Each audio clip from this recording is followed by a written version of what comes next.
Pourquoi au centre? Combien d'entre vous aimez être au centre de l'action? Combien d'entre vous n'aimez pas être au centre de l'action? Non, on aime tous être là où il y a la vie, là où il y a la joie, là où il y a la paix, là où il y a l'action de Dieu. Et je crois qu'au centre est là où Dieu agit. Dis à quelqu'un, Dieu est au centre de la chose. L'importance d'être au centre de l'action, de ce que Dieu fait, au centre de mon appel, ma vocation, au centre de ma communauté. Je ne sais pas si vous êtes rendu compte, mais dans la vidéo, c'est tous des mots-clés, des valeurs, des choses qu'on valorise ici même au centre. On valorise la communauté, on valorise la transformation, on valorise la propulsion. Vous savez, vous allez être propulsé en venant au centre dans votre destinée. Comment on valorise ces choses. Au centre de ma communauté, vous avez vu la voiture allégorique? On a gagné le premier prix parce qu'on était au centre de la communauté. Revival Ninjas, envers les démunis, envers ceux qui sont en manque. On est là, la communauté est là. Envers les femmes, en tout cas, on a donné, on a investi aussi dans la communauté autour de nous parce que Dieu nous appelle à être au centre de notre communauté. Dieu siège au centre. Dieu siège dans ce lieu. Il siège au milieu de nos louanges. D'ailleurs, ce qu'on va voir aujourd'hui, ce qui est intéressant, c'est que Dieu lui-même a décidé de se placer au centre de son peuple. Écoutez bien, Dieu, à l'époque, on voit dès le départ, dans le jardin d'Adam et Ève, que Dieu voulait être le centre. C'est pour ça qu'il a mis à l'épreuve l'homme pour dire, est-ce que c'est moi qui vais être le centre ou c'est ce fruit interdit? Malheureusement, l'homme a tombé. Mais on continue, on voit avec Moïse aussi dans le désert, on voit que Dieu désirait être le centre. Il dit, je suis un Dieu jaloux. Dis à quelqu'un jaloux. Dieu veut ton attention et toute ton attention, pas un quart de ton attention, pas la moitié de ton attention, mais il veut toute ton attention. Et aujourd'hui, en venant au centre, en étant au centre, Dieu lui-même s'est placé au centre. Dieu se place au centre. Il désire être le centre de nos vies. Il désire être le centre de l'intérêt. Et comme on peut voir, lorsqu'on transportait l'arche dans l'Ancien Testament sous qu'on appelle la tente de la rencontre, lorsqu'on la transportait dans le désert, on sait que Moïse, en direction de la terre promise, se déplaçait avec la tente de la rencontre qui représentait d'ailleurs la présence de Dieu. Cette tente d'assignation ou la tente de la rencontre était au milieu du campement. Si on peut mettre l'image, cette image est tellement symbolique par rapport à notre Église. Et je veux relever quelques points importants ici, c'est qu'on voit le centre. Est-ce que vous voyez voir où la nuée? Vous voyez la nuée, elle est au centre. Elle descendait sur la tente de la rencontre. Et là, Moïse entendait de Dieu. Et ce que j'aime bien, c'est que Moïse, lui, son campement était tout près de la tente de la rencontre, ainsi que les Lévites. Les Lévites, c'était symbole de la louange, de la présence de Dieu. Et au centre ici, on met beaucoup d'accent sur une vie qui loue Dieu, une vie qui élève sa voix envers Dieu. Comme un peuple, au centre ici, on va louer Dieu. Dis à quelqu'un, on va louer Dieu. Dans Nombre 2, verset 17, ça dit « Ensuite partira la tente de la rencontre avec le camp des Lévites au centre des autres camps. » Et j'ai un passage ici dans Nombre chapitre 10, et on peut voir à partir du verset 14, on voit l'ordre fixé par Dieu lorsque le campement se déplaçait. Et ce que j'ai aimé ici, c'est qu'il y a une tribu en tout particulier qui était le premier à franchir les seuils, qui était le premier à rentrer dans la destinée qu'il avait pourvue. Dans Nombre chapitre 10, verset 14, ça dit « La bannière du camp des fils de Juda partit la première. » Dites première avec moi. Comment il partit la première? Avec ses corps d'armée. Les corps d'armée de Juda étaient commandés par Nachshon, fils d'Aminadab. Ça, c'est tellement merveilleux comme nom. Je suis tellement content que je n'ai pas eu ce nom-là. On aurait pu dire l'église Nashni Madad. Non, on a dit l'église au centre, l'église du centre. Qu'est-ce qui est important ici, c'est que Judas, lorsqu'on déplaçait l'arche, lorsque le peuple se déplaçait, qui est en premier? Judas. Qu'est-ce que ça veut dire, Judas? Est-ce que vous savez, ça veut dire quoi? Comment? Judas symbolise la louange de l'Éternel. Elle était au centre. Elle se déplaçait. D'ailleurs, Judas était en face du tabernacle, en face de la présence de Dieu. Qui désire la présence de Dieu au centre de sa vie? Comment? Plaçons la louange au centre. Plaçons Dieu au centre. Plaçons Dieu au centre de nos vies, au centre de tout ce qu'on entreprend comme équipe, et on va voir vraiment la main de Dieu agir.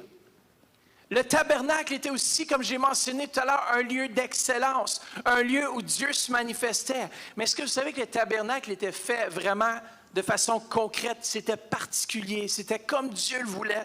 C'était telle couleur, et les choses étaient bien faites. Ça représente notre Dieu Tout-Puissant qui est parfait. Il est l'excellence. Et aujourd'hui, je veux marcher dans cette excellence. Il y a une stratégie à tout ça. C'est que le tabernacle était situé au centre du campement. Comment? Il était positionné de façon stratégique. Le campement était placé par ordre de tribus. Il y avait une tribu à l'est, des tribus à l'ouest, au nord, au sud, qui faisaient face au centre. Et ceci, le Seigneur m'a montré que c'était symbolique de ce que les nations, les tribus, Dieu a dit, c'est ça, ça représente les nations qui vont se tourner vers le centre pour recevoir direction, pour entendre la voix de Dieu, pour entendre direction. Au centre, les gens vont se tourner vers nous. Ça a été prophétisé sur cette église que les gens se tourneraient vers le centre pour recevoir direction. On va toucher des nations. Moi, si j'étais vous, je me réjouirais de ce que Dieu va faire au centre. Parce que, voulez-vous savoir une chose, c'est que vous êtes le centre. Le centre, ce n'est pas un bâtiment. Oui, on a changé l'enseigne sur la bâtisse pour dire « Église, le centre », mais vous êtes le centre. Vous êtes là où Dieu agit. Vous êtes son temple. Vous faites partie de ce corps. Lorsque les gens parlent du centre, ils ne parlent pas de la bâtisse, de l'estrade, des lumières. Il parle de vous et moi parce que vous êtes l'Église. Il n'y a rien d'autre, c'est vous l'Église. Tourne-toi à quelqu'un et dis, c'est toi le centre. Il y a plusieurs nations qui vont s'élever, qui vont venir dans ce lieu. Dans Ésaïe, chapitre 60, versets 1 à 5, je veux prophétiser ce matin sur Lac-Saint-Jean, sur Québec, sur Ottawa, que la lumière de l'Éternel se lève sur toi. Elle brille, car la lumière arrive et la gloire de l'Éternel se lève sur toi. Certes, les ténèbres couvrent la terre et l'obscurité profonde enveloppe les peuples. Mais sur toi, l'Éternel se lèvera, sur toi, sa gloire apparaîtra. Des nations marcheront à ta lumière et des rois à la clarté de ton aurore. Lève les yeux et regarde autour de toi. Ils se rassemblent tous, ils viennent vers toi, tes fils arrivent de loin et tes filles sont portées dans les bras. Et en le voyant, tu rayonneras de... Pourquoi? Parce que je sens que c'est la saison de l'Éternel. Je sens que c'est la saison que l'Éternel veut se lever dans le cœur. Et ton cœur bondira et se dilatera, car les richesses de la mer se tourneront vers toi. Les ressources des nations viendront chez toi. Moi, je déclare ça sur notre Église. Que les ressources vont venir dans ce lieu afin qu'on puisse propager davantage l'Évangile. Moi, je suis vraiment content et je suis vraiment enthousiaste à cause de... On est maintenant sur Apple TV. Il n'y a pas toutes les églises qui sont sur Apple TV. On va être sur Apple TV. Tu as qu'à télécharger l'application et les gens peuvent voir en direct nos services. Ils peuvent même voir en différé les services. Donnez une main d'applaudissement au Seigneur.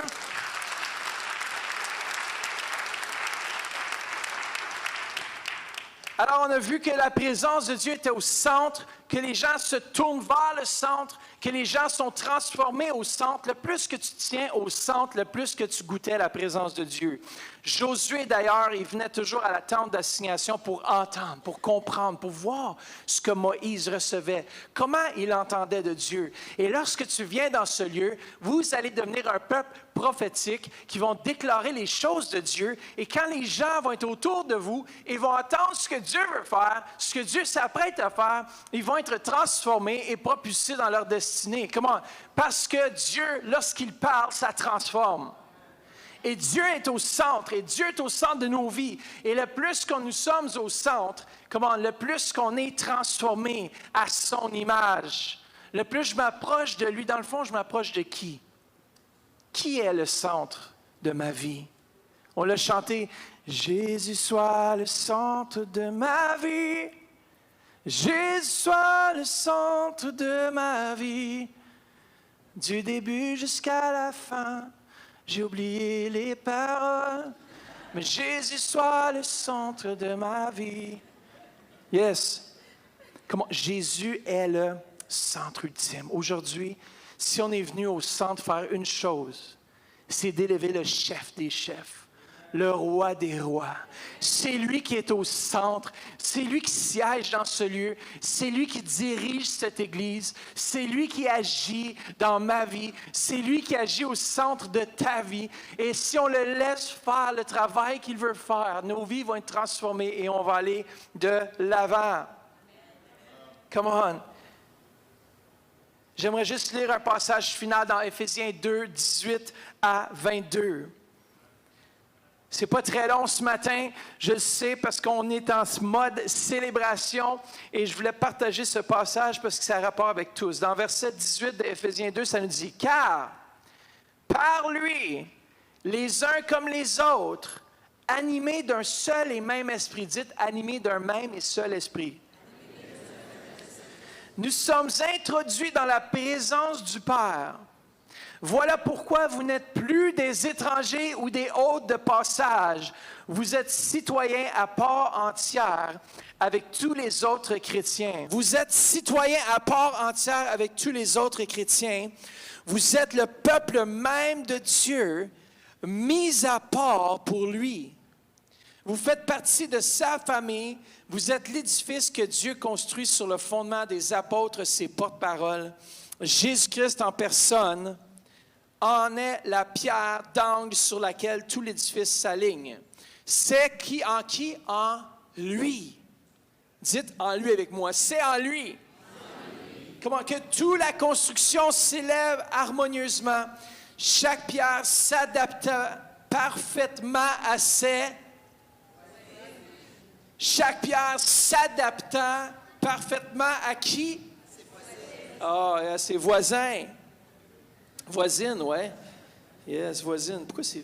Afin d'être un vrai temple consacré au Seigneur, par votre union avec le Christ, vous avez été intégrés à ce sanctuaire, à ce centre avec les autres pour former une demeure où Dieu habite par son esprit. Comment Dieu est ici en esprit. Et moi, je veux me connecter au centre. Je veux vous lancer le défi cette année de vous connecter, de vous brancher, d'être là où Dieu agit. Moi, je veux courir après lui, je veux chercher sa présence. Et c'est là que je suis transformé, c'est là que je deviens un disciple. Dis à quelqu'un, je suis un disciple. Pourquoi je veux parler autant? Parce que j'ai besoin de votre participation, parce que vous êtes le centre. Regardez ce que ça nous dit, la mission. Comment est-ce qu'on devient un disciple? On crée un environnement favorable où connecter, être transformé et propulsé vers notre destinée en Christ. Écoutez bien, le mot environnement. Environnement, ça fait 2 ans ça m'a pris 2 ans à formuler la mission de notre Église avec l'aide de plusieurs personnes qui sont bonnes en français, mais de formuler l'idée générale. J'ai repris tout ce que l'Église Centre Éveil International ont fait pendant des années et j'ai étudié ce que le pasteur Jean ou maintenant l'apôtre Jean a fait. J'ai recherché, j'ai regardé, j'ai écouté les anciens enseignements, j'ai écouté les valeurs, j'ai tout mis ça ensemble, j'ai fait un bon mélange. Il y a 2 ans. Et je ne savais pas qu'on était pour changer le nom il y a 2 ans. Mais regardez ce qui est au sein de cette mission. Créer un environnement. Le mot environnement, le synonyme, veut dire centre. Come on. J'ai pas plus de réactions. Créer un centre favorable. Moi, je crois que cette année et l'année prochaine, il va y avoir d'autres centres, il va y avoir d'autres endroits où Dieu va agir, où Dieu va se manifester. Parce que Dieu ne veut pas qu'on se garde tout pour nous-mêmes. Je vais juste terminer ici. Pasteur Jacqueline, tu veux juste monter et nous partager ce que tu as vu en vision. J'étais au Saint-Hubert avec un frère de l'Église et puis on partageait tout ça. Et puis j'ai invité quelqu'un à venir. Mais au moment, juste avant d'inviter cette fille, le Seigneur me dit, c'est le temps maintenant que l'Église se lève. C'est le temps qu'on passe à une prochaine étape et qu'on aille à l'extérieur chercher les âmes. Il y a des gens qui ont besoin d'apprendre, ils ont besoin d'être ici avec vous au centre. Comment? Amen. Ce matin, en me levant, j'ai eu une vision bien claire. Il y avait des gros fruits au bout d'une branche, et puis c'était clair que c'était dans le haut de l'arbre. Et chez moi, en parallèle avec ça, j'ai vraiment un pommier qui a une grosse haie de cèdre qui bloque, si vous voulez, la lumière du soleil de venir contre mon pommier. Mais c'est dans le haut du pommier qu'il y a beaucoup, beaucoup de pommes. Et ça me disait, j'ai dit, Seigneur, qu'est-ce que ça veut dire la vision que j'ai eue? Et c'est un peu ce que le Seigneur m'a dit, là, je pense que ça s'adresse à l'Église. Le fruit dans le haut, c'est là où est la lumière. Et vous allez porter du fruit en autant que vous êtes attaché, que vous avez un désir ardent d'aller vers la lumière. La branche, essayez de voir que la branche, elle s'élance vers le haut, elle cherche la lumière. J'ai des branches dans mon pommier qui sont en train de mourir. Il n'y a rien qui se passe, là. Ils sont vraiment secs parce qu'ils n'ont pas atteint la lumière, ils n'ont pas accès à la lumière. Donc, il y a une autre chose aussi, c'est que le fruit est mature. C'était des prunes que j'ai vues, moi. Peut-être que le Seigneur m'a dit, si j'avais vu des pommes, j'aurais dit, je pense à mon pommier. Mais c'était vraiment des prunes. Il y avait des grosses prunes, là, vraiment prêtes à manger. Vraiment des beaux fruits. Vous portez du fruit à l'Église, le centre. Pourquoi? Parce que vous êtes dans le centre, dans la volonté de Dieu. Vous portez du fruit. Et vous portez du fruit, vous allez en porter encore plus en autant que vous recherchez la lumière. Vous recherchez Jésus. Jésus dit, je suis la lumière du monde. Et un peu plus tard, il nous dit que nous sommes la lumière du monde. Pourquoi? C'est qu'aussi, le fruit se développe encore. Vous allez être rendu capable d'être une lumière autour de vous, d'amener du fruit, de la nourriture à ceux qui sont autour de vous. Dieu nous appelle chacun de nous à chercher la lumière. Et là, on est rendu capable de toucher les gens autour de nous. On est rendu capable de toucher les nations. Et l'Église de Dieu, l'Église le centre, vous n'êtes pas appelé seulement, Pasteur Mathieu, vous n'êtes pas appelé seulement ici dans Ottawa, vous n'êtes pas appelé ici dans l'Ontario, dans le Québec, pas seulement ici au Canada, mais aux extrémités de la terre. La lumière brille et elle va briller par vous et moi, dit le Seigneur. Amen. Amen. Vous êtes le centre.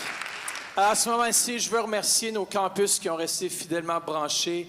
Pasteur Denis aussi, qui constitue aussi notre ancien, un des anciens ici au centre. Et puis aussi qui est responsable des pasteurs de campus à Québec. Et aussi Rachel, son épouse et ses enfants, ils font un travail phénoménal. Est-ce qu'on peut juste lancer un petit cri de joie qu'ils puissent vous entendre? Yes, Pasteur Denis, on t'aime, on est content de ce que Dieu va faire cette année à Québec. Attendez-vous d'entendre parler de miracles dans la ville de Québec. L'Église est en pleine expansion, en pleine explosion et je prophétise que l'Église va grossir davantage. Préparez-vous à bouger, préparez-vous à changer d'endroit parce que Dieu s'apprête à descendre de façon phénoménale. Alors, merci Québec d'être branché. Et aussi Lac-Saint-Jean avec le couple pastoral qui travaille là-bas. Il y a Léane et aussi Jonathan, Léane aussi, qu'on va attitrer ministre dans notre conférence, à ne pas manquer la conférence Expression. Ça va être vraiment là où est-ce que Dieu va s'exprimer. Ça va être incroyable. Alors, merci Léane et aussi Jonathan et toute l'équipe des leaders au Lac-Saint-Jean. Vous faites un travail phénoménal. J'ai visité là-bas il y a quelques semaines passées et vraiment, félicitations. Félicitations encore. Et je sais que même pour Lac-Saint-Jean, Dieu s'apprête à faire un miracle. La salle où vous êtes présentement, je déclare qu'elle est déjà trop petite et que les gens vont commencer à venir d'alentour pour entendre ce qui se passe au centre Lac-Saint-Jean. Soyez bénis, merci d'avoir été connectés. Et ceux qui sont ici, mais restez connectés parce que ce n'est pas encore trop terminé, mais je veux les libérer pour pouvoir faire ce qu'eux ont à faire. Ils vont présenter leur équipe. Et ici au centre, on va présenter notre équipe. Alors, j'aimerais inviter en ce moment ici, afin que vous puissiez voir nos anciens qui constituent aussi les membres de notre équipe ministérielle. Alors, nos anciens, on a Pasteur Louise, mais juste avant de présenter ça, nos apôtres n'ont pas pu être ici, apôtre Jean, Pasteur Louise n'ont pas pu être ici parce qu'ils étaient à Calgary. Alors, si on pourrait passer cette vidéo en ce moment ici. Bonjour à l'Église Le Centre ce matin. Nous sommes avec vous de cœur pour cette célébration qui a lieu à Ottawa. Nous sommes présentement à Calgary dans une conférence du Saint-Esprit où nous sommes nourris et remplis et ça nous fait un grand plaisir de partager cette vidéo avec vous. J'ai trouvé une parole dans Apocalypse 21, verset 5, dans le second 21 qui nous dit ceci. Celui qui était assis sur le trône dit: voici que je fais toutes choses nouvelles. Il ajouta: écris cela car ces paroles sont dignes de confiance et vraies. Alors le Seigneur est vraiment dans le mode nouveau. Il n'y a jamais rien qui est ancien pour lui. Toutes choses sont nouvelles.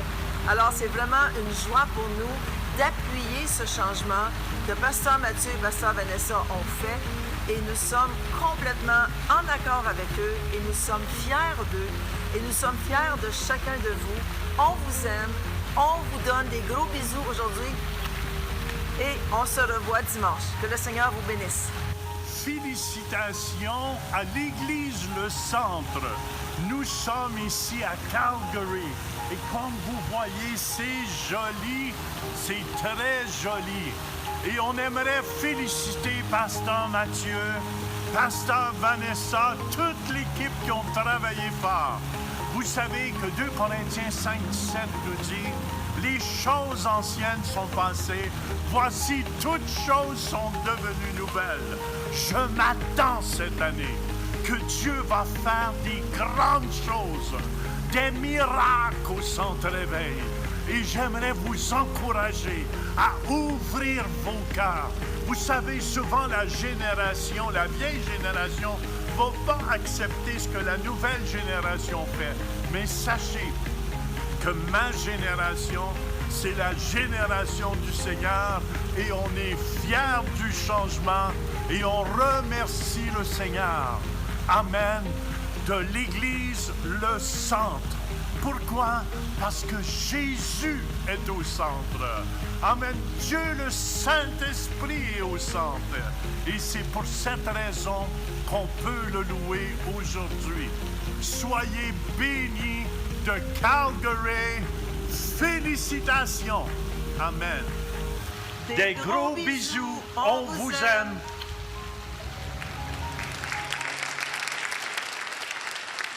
Amen. Si on peut remettre juste l'image avant aussi des apôtres et des prophètes sur l'Église, qui est important à mentionner. Le prophète Charlie Sweet aussi, qui vient parler régulièrement dans l'Église. On a aussi l'apôtre Mike Cervello qui est venu. Et tous ces gens-là, on a aussi l'apôtre Paul Goulet, pasteur Denise Goulet, qui sont vraiment dans nos vies. Lorsqu'ils sont venus la dernière fois aussi, on a demandé « Parlez dans nos vies ». Est-ce qu'il y a des choses que vous voyez qu'on doit changer? Est-ce que vous voyez des choses dans nos vies? Vous savez, c'est important d'être sous la protection de Dieu, d'être là où Dieu veut. Ça veut dire, je suis soumis en quelque part, je suis prêt à changer ma vie. Vous savez, au centre de l'appel de ce que Dieu fait, il y a des changements à avoir lieu. Hein?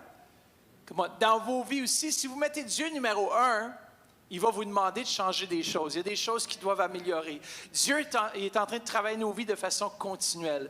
Alors, pour ceux qui ne savent pas, lorsque l'apôtre Paul Goulet est venu ici, on a partagé avec lui, on a dit « Parle dans nos vies ». On lui a demandé vraiment sa bénédiction et aussi qu'il parle dans nos vies. Et pasteur Denise Goulet aussi, elle est venue. On s'est assis avec elle, on a parlé 2-3 heures de temps et on a demandé « Parle dans nos vies ». Est-ce que tu vois, y a-t-il des choses que tu ressens dans l'esprit? Peu importe. parler dans nos vies. Ça fait que c'est important qu'on puisse être soumis en quelque part. Ça fait que j'aimerais inviter tous ceux qui sont dans l'équipe des anciens à venir. Pendant que vous venez, je vais vous citer. Alors, tous ceux qui sont nos anciens et tous ceux qui font partie de l'équipe ministérielle qu'on a appelée tout à l'heure, venez devant, s'il vous plaît. Nos anciens qui constituent notre équipe ministérielle, c'est Pasteur Louise, moi-même, Pasteur Vanessa, Pasteur Jean-Claude Macaca, ministre Jean et Diane Laduranté qui sont sur écran, n'ont pas pu être là aujourd'hui, malheureusement. Il y a Pasteur Jacqueline et Joanne Falardeau. Et aussi, dans l'équipe maintenant ministérielle, on a ministre Denise Deschamps. Alors, tous ceux qui font partie de l'équipe ministérielle, avancez-vous. On a Jonathan et Patricia Descoeurs, Lucette Lépine, Ilunga et Magali Negoy, Diane Constantino, Patrick et Francelle Lascombe. Et j'aimerais qu'on puisse saluer d'une façon incroyable Steve et Annick Naimana, qui sont vraiment nouveaux sur l'équipe ministérielle, responsables des jeunes adultes. Alors, bienvenue. On a aussi des nouveaux sur l'équipe ministérielle, Bruno et Louise Descoeurs. Louise Descoeurs, qui est responsable de l'équipe prophétique, une femme prophétique qui entend la voix de Dieu. Et puis aussi Bruno, qui est responsable du ministère des hommes. Dieu est à l'œuvre chez nos hommes. Et aussi des nouveaux membres de l'équipe ministérielle, c'est Rena et Fritz Rimbaud, nos nouveaux chefs diacres qui ont accepté d'être responsables. Est-ce qu'on peut leur donner une main d'applaudissement? Fritz et Rena qui ont accepté de relever ce défi. On veut remercier Diane Constantino qui occupait vraiment la place de chef diacre par intérim. Elle a dit, là, je vais former quelqu'un. Là, on va trouver quelqu'un. Puis on va former quelqu'un. Et puis, finalement, en Fritz et Rena, on a vu un couple vraiment d'excellence. Un couple dédié à la maison de l'Éternel. On a mangé ensemble quelques fois. Et vraiment, c'est un couple phénoménal. Et avec eux aussi, j'aimerais aussi j'aimerais demander à Jean-Paul pour le diaconat maintenant. Jean-Paul Athiobé, Robert et Ginette Etier, Léopold et Jocelyne Sarrazin, Robert et Magali Joseph, Carole et André Charette, Ilunga et Magali Negoy, Andréana et Valérie Rakotosolo, qui sont tout à fait nouveaux dans l'équipe de diaconat. Est-ce qu'on peut leur donner une main d'applaudissement à Andréana et Valérie? Come on! Une équipe exceptionnelle, c'est des gens qui sont dédiés, qui n'ont pas peur de mettre la main à la pâte, comme on peut dire, et de travailler. Peu importe ce qu'on leur a demandé, pasteur, je suis là, qu'est-ce que tu as besoin? Tu as besoin que je répare la télé sur le mur? Pas de problème, je suis là. Alors, merci Seigneur pour eux. Et aussi, un autre qui a accepté de rejoindre l'équipe du diaconat, c'est de Paul Decius. Paul, tu es où? Notre cher Paul. Yes, comment on met d'applaudissements? Pour ceux qui ne savent pas, c'est un diacre rempli de ressources, un homme qui étudie présentement une maîtrise en théologie et qui va bientôt faire son doctorat par la grâce de Dieu, si tout ça donne. Mais on est vraiment... Et j'en revenais pas quand je m'asseyais avec lui. Je disais, quoi? Puis t'es assis? Alors non, on a dit, tu vas rejoindre l'équipe. Et d'autres aussi. On veut vous remercier. Donnez-leur une bonne main d'applaudissement à cette équipe. Vraiment une équipe fantastique. Je remercie Seigneur pour vous chaque jour. Si le Centre Réveil tourne, c'est grâce à vous, équipe directionnelle, équipe qui prennent la responsabilisation sur le peuple. Et vraiment, c'est une charge que l'Éternel met sur vous. Ce n'est pas moi qui mets la charge sur vous, c'est vous avez à rendre compte à Dieu du travail que vous allez faire auprès des gens et comment vous allez servir les gens et comment vous continuez à servir les gens. Lorsqu'on prend un engagement comme celle que vous êtes engagé dedans, c'est un engagement sacré, un engagement on ne peut plus reculer. C'est un engagement pour la vie. Seigneur, je m'engage avec toi, je m'engage à te servir, je m'engage à faire ta volonté. Et ça exige. Des fois, quand on veut lâcher, j'ai pris un engagement, je suis là, je suis fidèle. Et moi, je veux remercier Dieu pour eux. Est-ce qu'on peut élever nos mains? On va juste les bénir ce matin. Père, merci pour cette équipe. Père, merci pour Église Le Centre. Et Père, merci que cette équipe te place au centre de leur vie.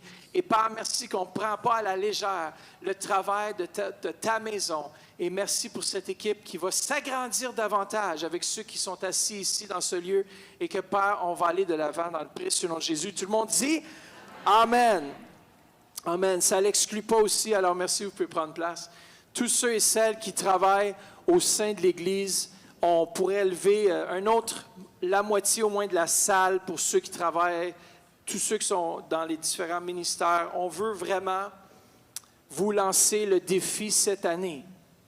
On veut vous lancer le défi Église, de dire, est-ce que moi aussi je peux agir? Moi aussi je veux placer ma vie au centre. Moi je veux donner ma vie au centre. Moi je veux faire quelque chose, je veux être au centre des plans de Dieu pour ma vie. Vous savez qu'une des façons qu'on découvre les plans de Dieu pour nos vies, c'est lorsqu'on commence à donner notre vie. Et qu'on commence à dire, Seigneur, je veux te servir, coûte que coûte, je te sers. Je veux commencer à te servir, je veux te servir fidèlement. Et au sein de ce service, on découvre l'appel de Dieu sur nos vies. Je veux vous lancer au défi, vous faites partie de cette Église et vous avez un rôle majeur à jouer. Pas juste les gens qui étaient devant, ça c'est juste, ils sont là pour nous guider, ils sont là pour nous encourager, pour travailler, mais vous aussi. Vous savez, je veux juste terminer avec cette pensée. S'il y a quelque chose qui vous énerve, vous voyez quelque chose à l'Église Le Centre qui vous tape sur les nerfs, quelque chose qui est comme un fardeau, lorsque vous le voyez, vous dites, mais ça devrait changer. Savez-vous quoi? C'est Dieu qui a déposé le fardeau dans vos cœurs afin que vous leviez et vous dites, moi, je vais aider. Pasteur, je suis avec toi et j'ai vu un besoin et je vais répondre aux besoins et pas seulement critiquer. C'est facile d'être assis. Moi, je sais, quand tu es responsable, tu dirais, Trump, il devrait faire un meilleur job. Mais as-tu déjà été le président des États-Unis? Non. Peu importe, tu fais des décisions. Toute personne en autorité va faire des erreurs. Toute personne qui est responsabilisée, c'est toujours plus facile de dire, il pourrait faire mieux. Il devrait dire ça. Il ne devrait pas faire ça. Mais vous savez quoi? Dieu vous appelle. Dis à quelqu'un, Dieu t'appelle au centre. Come on.